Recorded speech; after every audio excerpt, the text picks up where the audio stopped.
Rock and roll Chicago, rock and roll Chicago, my hometown. Well, I was born in the city, gonna rock the city, Chicago. Chicago rock and rollers are the best year ever around. Hey, this is Paul Martin and Ray the Roadie for the Rock and Roll Chicago podcast. Hope everybody enjoyed our interview with Cadillac Groove last week. Best wishes going out to Tom Dixon, who had a few little medical problems, issues over the past few days. Hope he's feeling better. Yes, I certainly hope so too. But this week we've got an individual this week who has made his way through the rock and roll ranks, and that's Tommy Scheckel, famous drummer for Jonathon Brandmeiers and the Leisure Suits, the Buckinghams, and of course Paul Revere and the Raiders. What? Wait a minute, Paul. We don't have a horn band this week? No horn band this week. Oh. No, we'll try and get to one next week. Oh, okay. Oh, you threw me for a minute there. I was like, wow, no horn band. But Tommy was a lot of fun. You know that we talked to him for over 4 hours. Yeah, I was there. Yeah, I know, but I didn't realize it went so quickly. Now we don't have a 4-hour interview for you. We've cut it down to 30 minutes or so. But we talked to him for over 4 hours. It was a fun time. Maybe we could have done a series, part 1, 2, 3, 4. I mean, we could have, yes. Yeah, there was some great stuff though. I mean, there was a lot of fun. He had some great stories. So why don't we take a listen to him? Let's do that right now. Here's right. Our interview with Tommy Scheckel. Hey, this is Paul Martin. And Ray the Roadie. For the Rock and Roll Chicago podcast. Today we're meeting with Tommy Scheckel, Chicago's very own. How are you doing, Tommy? Awesome, thank you. Now that I'm back here in the back room of the tavern with you guys. Yeah. Beautiful downtown Frankfort, Illinois. It is beautiful, isn't it? So I got to start off by reminding you of a gig you played not too long ago with Dave Zane at the Blue Chip. Remember meeting me at I ran south. Oh yeah, that's right. Yeah, that's right. At the what's the name of his band? Zane's Way. Zane's Way. Yeah. Zane's Way. Yes. You know what was That's funny? one of his bands, right? Yeah, he's got like a bunch of them. Yeah. Right. What was funny about that gig is, that's really weird because I thought of this instance today. Dave said at one point he introduced me to he was introducing the band, and he came to me and he said, "Boy, I know he's putting on a big show back there. I wish I could turn around and see it." And I wasn't putting on any show. I was just trying to concentrate and play these songs that I don't know. And it was embarrassing. And I don't know why I thought of that today when I was like brushing my teeth or something. I remember Dave saying that, and that was years ago. Yeah, that was a few years ago. Yeah. It had to be about 4 or 5 years ago, I'd say, easy. Yeah. Are you still doing it? No, I've retired from there. Yeah? Yeah. Good for you. Yeah, I've kind of taken a hiatus from there. So, You filled in for a lot of different bands, though. I mean, over the years, like when you were with the Buckinghams playing those big shows with Grassroots and Herman's Hermits. You filled in for some of their bands too. Yeah, well, when I was with Buckinghams, I played regularly with the Turtles when their drummer Joe Stefko couldn't make it, and then I did work with Grassroots and Gary Lewis and Playboys, and then with the Raiders, I got to play with a lot of people because we would go out and do tours with these bands, and then we'd be the band. We still are Mitch Ryder and the Detroit Wheels a lot of times. Right. We'd be the Detroit Wheels, and then with tights and Raider boots on, and, back up Chuck Negron and Mary Wilson. I was surprised when you walked in today and you had your whole Paul Revere getup on. That guy kind of reminds me of the Jim Peters show we did. In his purple. Well, I was at the pool, so I just had the Raider boots and Speedos on. And now I had to dress up for you guys. So how did you get started? Well, first of all, how did you get started in the music business? I mean... I think probably like you. Yeah. Saw the Beatles. Yeah. Ed Sullivan. Heard. I remember the first time I heard "I Want to Hold Your Hand," and right. And That's What, for what me. made you decide to be a drummer? That seemed like Was the it Ringo? simplest, I think. Was it Ringo? No, the guy you want to be is Paul McCartney and John Lennon. Right. But I don't know. Something. That's an interesting question. Does an instrument pick you, or do you pick an instrument? Yeah, I don't know. How about you? Well, I want to play guitar. And I got a guitar for Christmas one year, and that was it. Yeah. Yeah, I just thought the drums were the coolest thing, I guess. Yeah. What did I know? When I was a kid, I wanted to play drums. I finally got my parents to buy me a set of drums. I started playing with them, and I suddenly realized that the drummer's always in the back. Always. The guys with the guitars are up front. The chicks see them. They never see the drummer. I said, I don't want to do this anymore. I want to play guitar. They're like, oh, no, we got you the drums. You want to play guitar, you buy your own guitar. So I sold the drums and bought a guitar. Oh, you did? Yeah, there you go.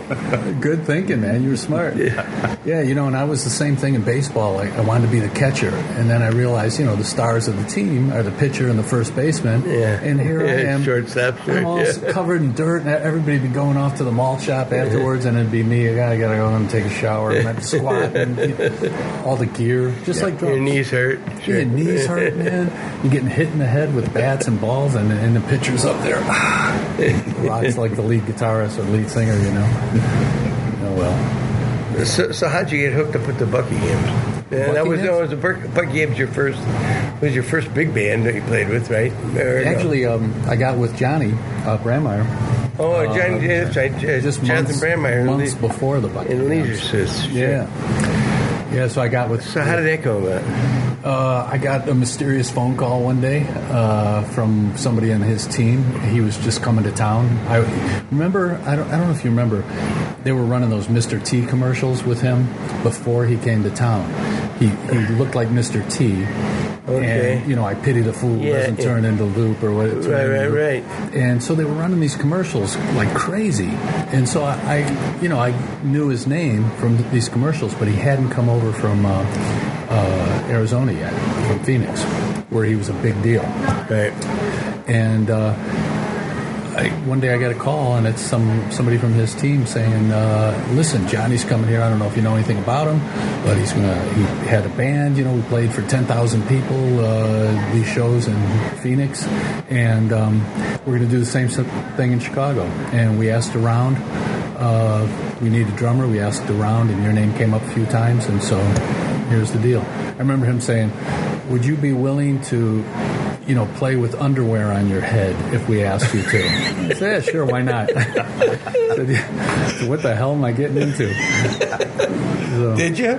Never did. Oh, no, okay. And what was funny is, I remember he said, and the pay will be what did he say? Something like somewhere between...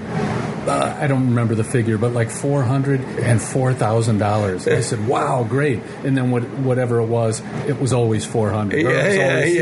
Yeah. I said to his manager one time, I said, "You could have said $4 million." He said, "Yeah, I guess I could." Yeah. I could have said, "Yeah, between $200 and $2 million, somewhere in that sweet spot." So now, did you play with the horn guys in that band? Were Kevin Kline and Greg Hilton, and because they just played with the Noodles again. Oh, yeah. They did the show with us a week ago. Oh, they did? Yeah. Oh, great. The Bonehead Horns. Yeah, yes. And we had a different name for them. Oh, would you? Yeah, we call them the Brass Holes. I like that. That's a good one. Nice Bonehead Horn section, sure. Yeah, they were the Bonehead Horns. And Paul Mertens ended up on sax for a lot of years, and now he's with Brian Wilson. I went and saw the Brian Wilson show, and the band comes out, and Paul Mertens, before Brian comes out, he sings a song. Lead singer, and sings the song, and then he does all the talking just about through the whole show. Really? And I said to him afterwards, I said, "You got to be kidding me. Who knew you could even sing?" He said, "Nobody asked me." I mean, he's like a really good lead singer. Yeah, wow. Yeah. Bizarre. That's wild. Too much talent. Couldn't, How long did the Leisure Suits last? 25 years, maybe. Something like that. Wait, was it that long? Well, started in 83, and... So did you play with them the whole time? Mm-hmm. Oh, you did? Yeah, and there were a couple different... let's see. It wasn't straight through for 25 years, but Johnny went. We did the TV show. Then Johnny he got off the loop and went. We go to California for a while. He did some stuff, and then he came back and reformed the band with a bunch of studio musicians, and so it was kind of a different band, right? God, I guess that's got to span about 25 years, maybe, because I got with the Buckinghams in '83, just months after Brandmeier, and I was with them 27 years. So yeah, maybe it wasn't 27 years. That led me up to 2010. 10, right? So maybe it was with Johnny 21 years, something like that, 22. So how did the Buckinghams think of about? Oh, I did a session for like a jingle session. And two of the guys who were on it were Carl and Nick from the Buckinghams. They were on the session as well. And I got the session through a keyboard player, Tom Taylor, who was keyboard player for, I don't know if you guys remember Faith Pillow. She was kind of a jazz. She had a couple albums out. And I was playing with her for a while, and so he got me this session, and it was two guys from the Buckinghams. So I was on this session with those guys, and they liked the way I played, and they said, "Hey, listen, we're going to do this album, and would you be interested in playing on the album?" And I said, "Yeah, sure." And it's funny because I went home and I was telling my wife, it's really kind of funny. It's kind of cute. These old guys still wanted to play rock and roll.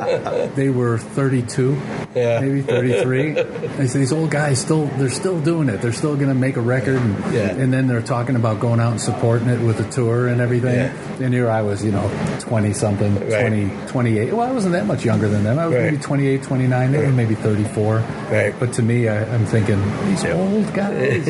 And now Carl looks way younger than I do, after all these many years later. And Nick is Nick's buff. Yeah, he's still in great shape. He's got to be, I think he's 9-10 years older than me, so I'm 64. So he's 73, 74. Still looks in good shape. Yeah, and Carl still looks great. Mm-hmm. We all got older. They used to say, "Oh, come on, there are no original members in this band," because everybody looks so young. And then later on it was, "Oh, you guys are all original, huh?" we all aged appropriately. Well, after 27 years, you're the drummer longer than the original one. So, so then what made the switch to Paul Revere? Oh, well, Carl and Nick in 2010 were going to go out. They were asked to do the Happy Together tour, right? Which we had done in '85. The second one that ever went out. And so they were asked to do that, but they were doing it differently. They have one band that backs up all the bands. Carl and Nick would be the only guys going. So, I was looking at a whole summer of no work, and usually, traditionally, with the Buckinghams, that's the busy time. Right. So I was kind of like, this sucks. What am I going to do? Who am I going to play with? And right then, Paul called and said, "How'd you like being my drummer?" I said, I kind of like that. Kind of you couldn't have timed it more perfectly. Yeah. So there was no animosity with, I see Carl all the time, and I see Nick whenever I'm in Vegas, and Carl and I are still really good friends. That's good. And so they understood. It was like, we knew we were taking a chance that the band wouldn't stick around, but that was that. Oh, Bruce stayed. Bruce stayed, yeah. Bruce is now the longest reigning member of the Buckinghams other than Carl and Nick. He's what? Geez, what would it have been for me? It would have been 36 years, so he's 35 years with the band now. I saw Bob playing with some British guy. I can't remember his name. Oh, British guy? Yeah. Yeah, I don't know. I play once in a while, do some jobbing dates with Bob and a guy who used to play with Herman's Hermits, Mike Broccolari, and they have a duo. And they blend real well together. Yeah, I forget who it was. I saw him at somewhere, and this guy was playing there. He's kind of famous. An older dude? Yeah, an older guy. He might have been one of the original Herman's Hermits guys. Okay. I think they did a record with him. Peter Asher? Might have been. No, that's from Peter and Gordon. Oh, Peter and Gordon. Yeah, but he was. I went and saw him, and there was Bob playing. Whoa. Peter Asher was supposedly the inspiration for what's his name? Austin Powers. Oh, really? That's right. Yeah. I saw him and Chad, Jeremy. Yeah. They were at the winery, the city winery. They did a show. It's fantastic. Really? That was excellent. Yeah, I saw that they were going to do that. I don't know what happened to Chad and Jeremy. I don't know. Maybe Chad. I forget. One of them died. Either Peter and Gordon. One of them died, or Chad and Jeremy. One of them died. I hope it wasn't Chad. And the other guy just retired. I got a funny story that Chad told me. He said, man, I love the way you play. I love my son to hear you play sometime. And I said, I'm thinking a little kid. Yeah. And he said, no, my son's a professional. He's a grown man. He's a really excellent drummer. And I think he'd get a kick out of you. And I said, yeah, I'd love to meet him. And he said, actually, I say that. He said, now I don't know if he's a drummer anymore. He came to me this was a while ago, and maybe in the 90s. And he came to me and he said, hey, Dad, I don't know if you're going to be upset or not, but I don't think I want to be a musician anymore. And I said, yes! What are you going to do, son? He says, what are you going to do? Doctor, lawyer? He said, I'm going to be an actor. I said, no! You got to be kidding. And he said, but he loves it and he's good at it. So I don't know. I don't know if I've ever seen him in anything since. I hope he's doing all right. Yeah. And I hope Chad's not dead. I haven't seen him in a long time. Yeah, I forget which one of them did pass. And the show was just last fall, I saw it. Yeah, I saw that was coming, and I would have liked to have been there. I think excellent I had a gig. Yeah. So if they come back, I'd definitely go see him again. So it was Peter Asher? Peter Asher and Jeremy. Jeremy. Yeah, because Jeremy's also an actor, and you can tell. Yeah, right. He's up there. He's got a great voice, and he's so personable. He tells great stories. Good show. Remember we were talking about that concert for George? Did you guys see that? The concert for George Harrison, big star stuff. And I said to him, hey, did you see that? And he said, see it. I was in the balcony with George's wife. I said, that's where he's at. I saw it on TV. I bought the DVD. Right. He was in the balcony with George's wife. Right. Why the 60s music? I mean, is it just something you locked into that? Yeah, just something you gravitated to, or I knew you grew up with it. I did. No, I got with the Buckinghams and stayed with them all those years. So through that channel, it's how I met all these guys. All the other bands. Right. Once you get, how it is. It's people would always say, other drummers, I want to play with the Grassroots or something. How do I do that? Right. It's those people. It's like hiring from within. At a company. Sure. So once somebody knows you, they're comfortable with you, they see you play, then it's they hire you to sub or whatever. Right. And so I ended up playing with all these bands just based on me being there. Now, I saw you play with the Guess Who too, right? Yeah. I'm sorry. That's a 70s band. Yeah. That was a trip.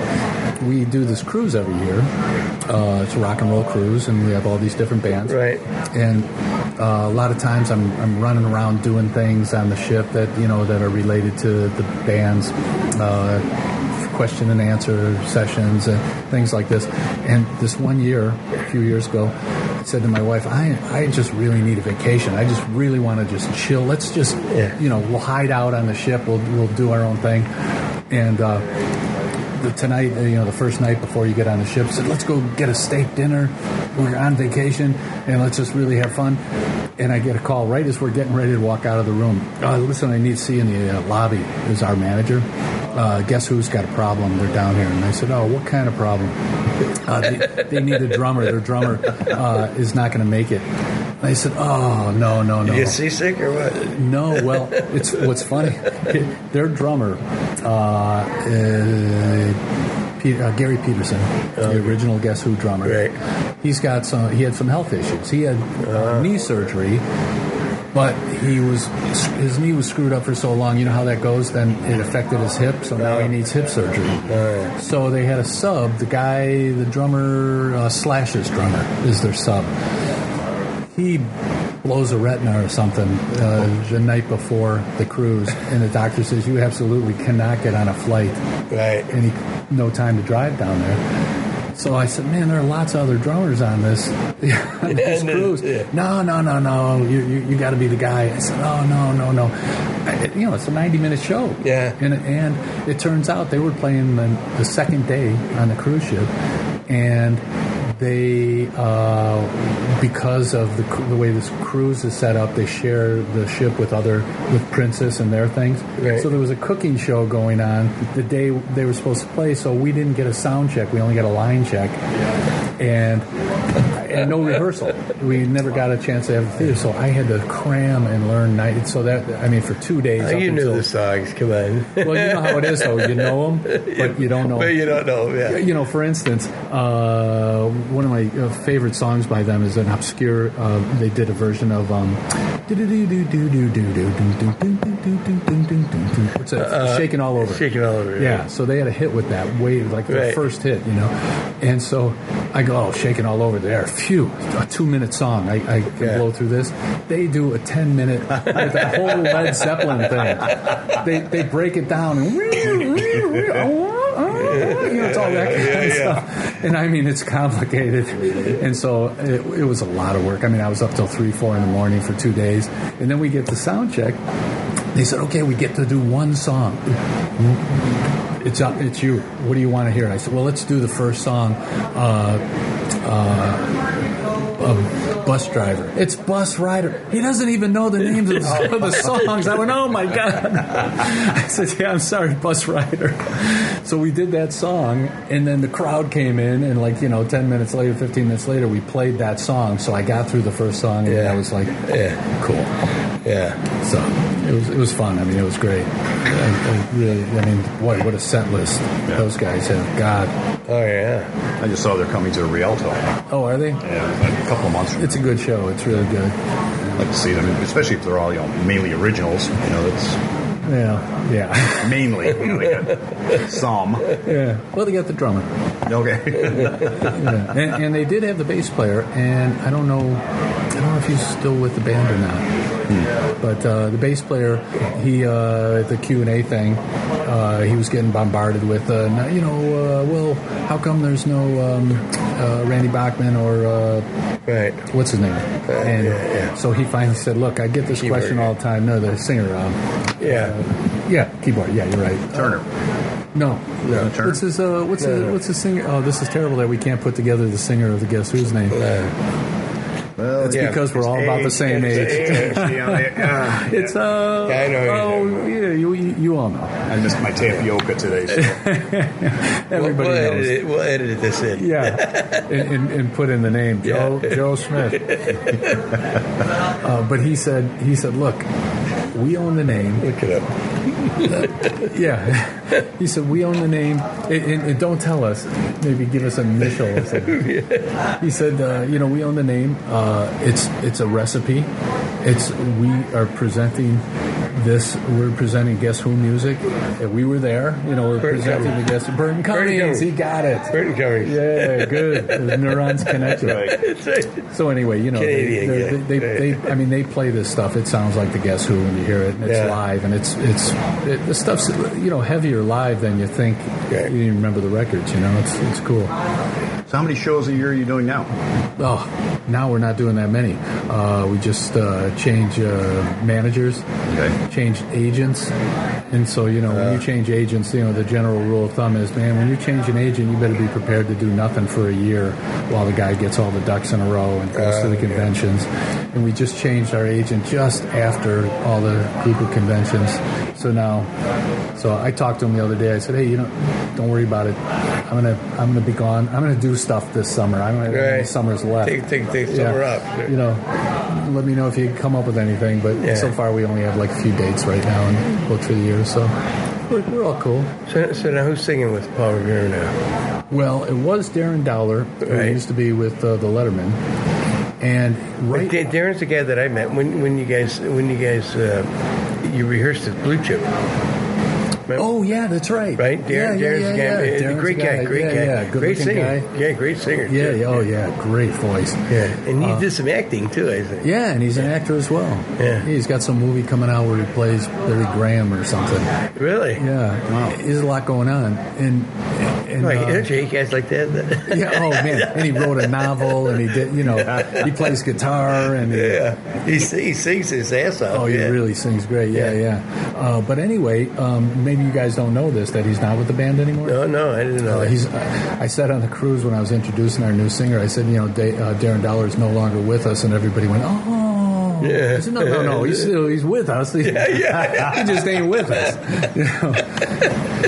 Yeah, so when we were going through... choose your words carefully at this age. At this age, exactly. Yeah. I don't know how this came about, but I think it was through our manager, but we ended up getting Dave Huizinga. Yeah, okay. I saw something about Dave Huizinga. Yeah. Right. Yeah, and he's Chicago. He's a Chicago guy. Yeah, he's got a band, Generation. Right. Yeah.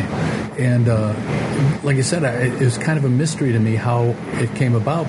We were looking at different guys around the country, and Dave's name came up, and then we met with him when we did the Arcata show, and he's a great guy, and everybody loved him. And next thing I know, it was kind of just like it all just kind of happened automatically. There he is on stage doing a show with us in Biloxi, Mississippi, and every time I looked up, the guy was about 4 feet in the air. I thought, wow, well, this guy fits. That's cool.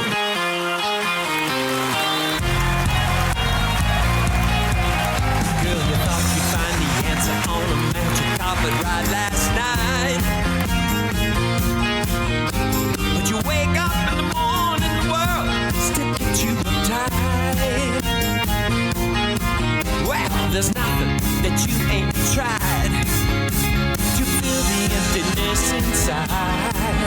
When you come back down, girl, still ain't feeling right. And don't it seem like kicks just keep getting harder to find? And all your kicks ain't bringing you peace of mind. Before you find out it's too late, girl, you better get straight. So we've only done a few shows with him so far. So we're still kind of in a breaking in period, but he's got it down.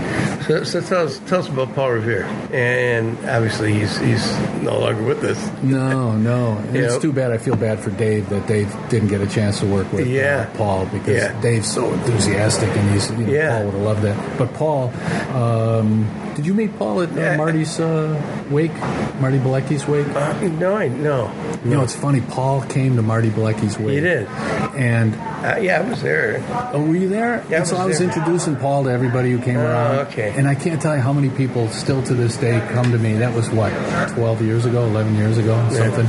And they come up to me and go, "Hey man, thanks for introducing me to Paul. That was really cool." Because he was such a down to earth and super cool guy. Right. I kind of remember just meeting him at Blue Chip one time. Oh, did you? One time you played there.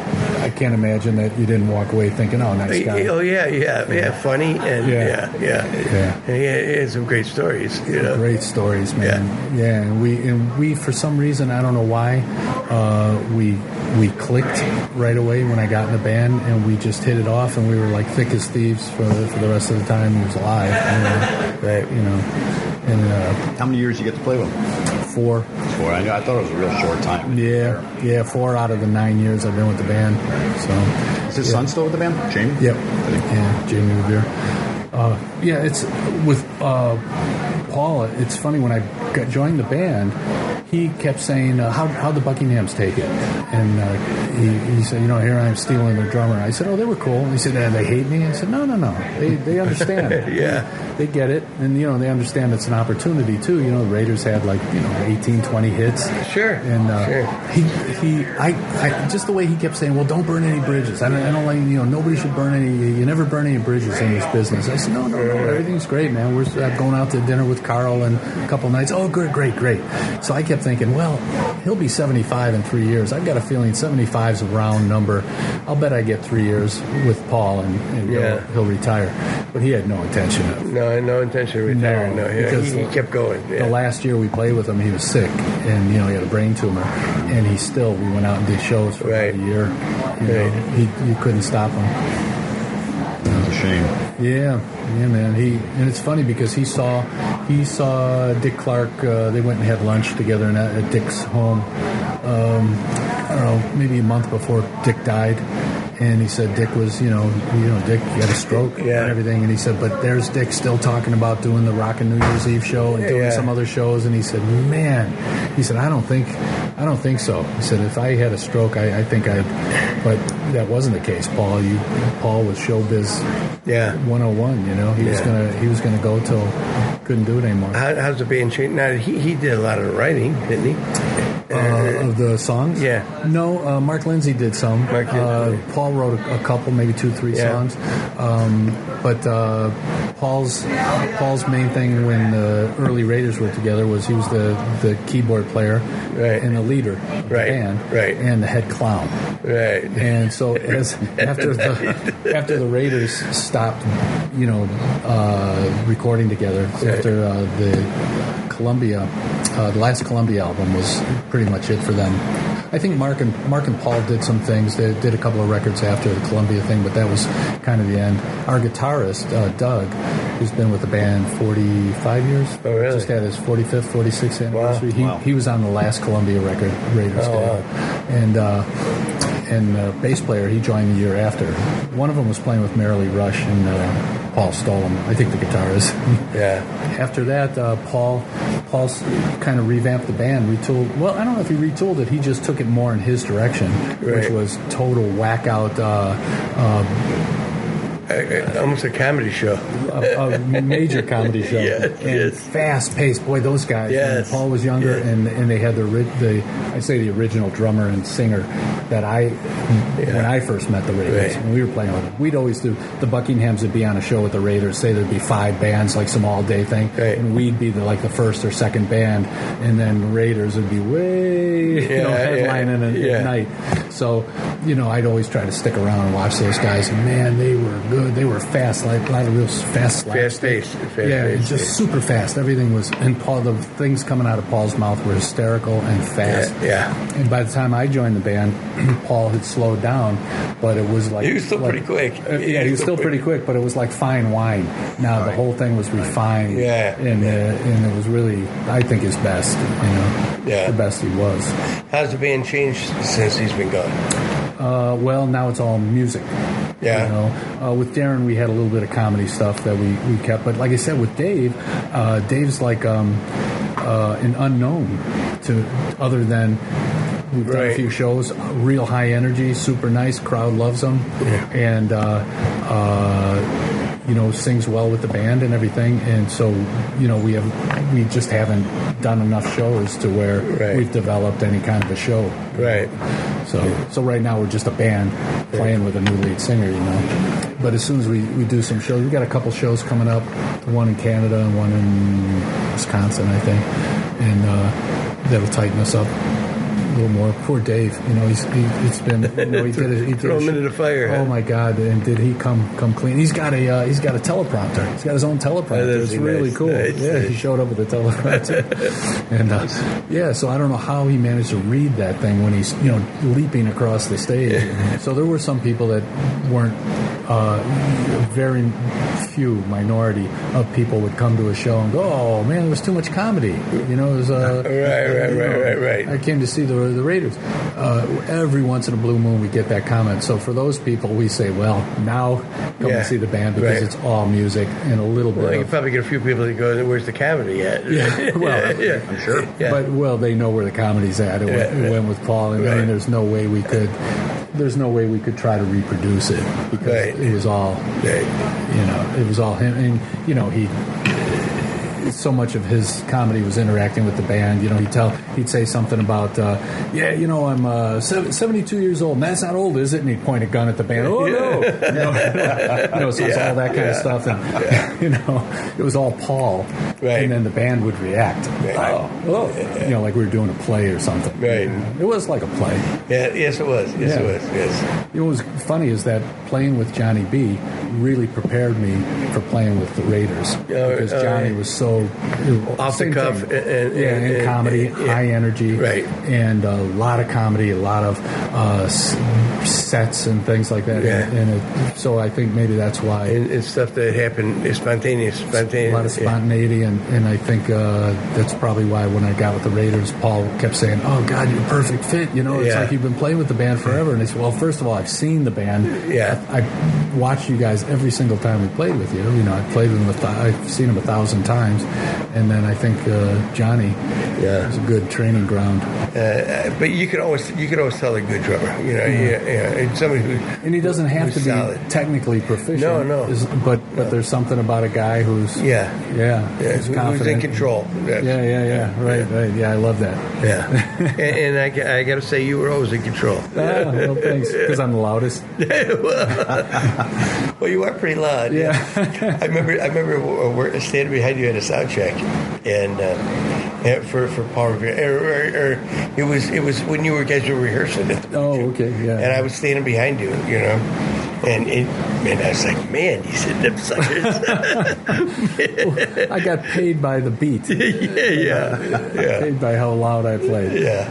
I gotta say, out of any drummer I've seen, you seem to have the most fun up there. I do have fun. You really, you really Well, that's project important. it. That's important. That's a good Yeah. Well, when I found out they were paying me, And you had even more fun. Yeah. You know what? How that happened? I used to play really intense. I think I still play intense, but I used to play intense like.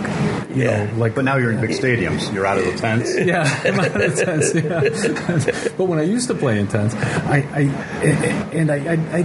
go home with a headache every night. I thought, well, it's part of the thing, volume. And I remember seeing Billy Cobham from Mahavishnu Orchestra, and he's an amazing player, but he would smile when he played, and he was just, you could tell he was having fun. This wasn't hard for him, playing in 9/8 and 5/4 and all these weird signatures. He was just having a good time, being amazing. And I thought, that's how I feel when I'm playing.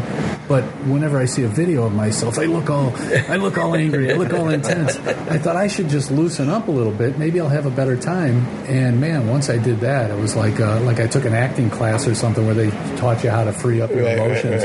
And then I was myself. That's awesome. It's good. It's a cool story. Yeah, and thank you, Billy Cobham. You wouldn't think of him as being some like rock guy who's having a great time, but. Well, yeah. Thanks for joining us. Well, sure. Thanks for the compliment. Anytime. Yeah, thanks for having me. It was fun. We're definitely gonna have to come out and see you guys once you're in the area. Yeah. Once you get back on the road again. Yeah. God bless us, please. Get back out for Dave Huizinga's sake. He learned the whole show. Right. So can anybody find you on Facebook or? Tommy Scheckel. Okay. Facebook.com/ Right. Should just say / Tommy. Yeah. And it's just stupid stuff. Yeah. And of course, Paul Revere. Paul Revere. Yeah, I think our Facebook page. I don't know why we set it up this way. It's I think it was a corporation thing, but it's Paul Revere's Raiders / Paul Revere's Raiders. But we do own Paul Revere and the Raiders. But I can't remember why we never. I don't know. Doesn't matter. But we're active on Paul Revere's Raiders and Paul Revere and the Raiders.com. Oh, okay. Yeah. Cool. All right. Thanks a lot, Tommy. Thank you, man. Good to see you, buddy. Thank you. All right, well, that sure was fun talking with Tommy, wasn't it, Ray?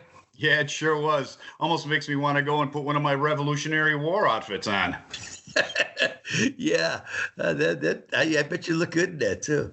Yeah, you ought to see the pants. Yeah, I think the boots are hot, They are. But that was a great, that was a great interview. Tommy's a great guy, loves to talk. Yeah, one of the parts we talked about that we didn't get to put on the podcast was a book that he's come out with called Sticks and Skins, a book that he's part of, I should say, that he helps design websites and whatever, and he was the he was the designer of the book, right? Yeah, he was a designer, and he was kind of the impetus to get the book made. Talked with the author. Well, he's the author, and he got her to actually go forward. She came up with the idea, didn't know what to do with it, and he kind of pushed her forward. And it's a book about drummers and all kinds of famous drummers. So Tommy was, like you said, the inspiration for it, and got her started at it. And that's what that is about. Sticks and Skins is the name of that. So be sure and check that out. Yeah, Sticks and Skins, a photography book about the world of drumming by Jules Follett and Lisa Wales. There you go. There you go. You can get it on Amazon. You can get it all over the place. All right. Well, thank you very much for listening, everybody. We'll see you next week. And until then, be sure and subscribe and check out our page. You can like our page, right? Yeah, you can like the Facebook page. There's a group, too. There's a Rock and Roll Chicago podcast group where you want to join the group. We could talk about anything you want. You could join that. You can find us on iTunes, on TuneIn, on iHeart, on Google Play, on you name it, Tunity. Wherever there's a podcast, we're there. All right. Sounds great. Thanks for listening, everybody. Have a safe week and a good time, and we'll talk to you next week. See you next week. Chicago.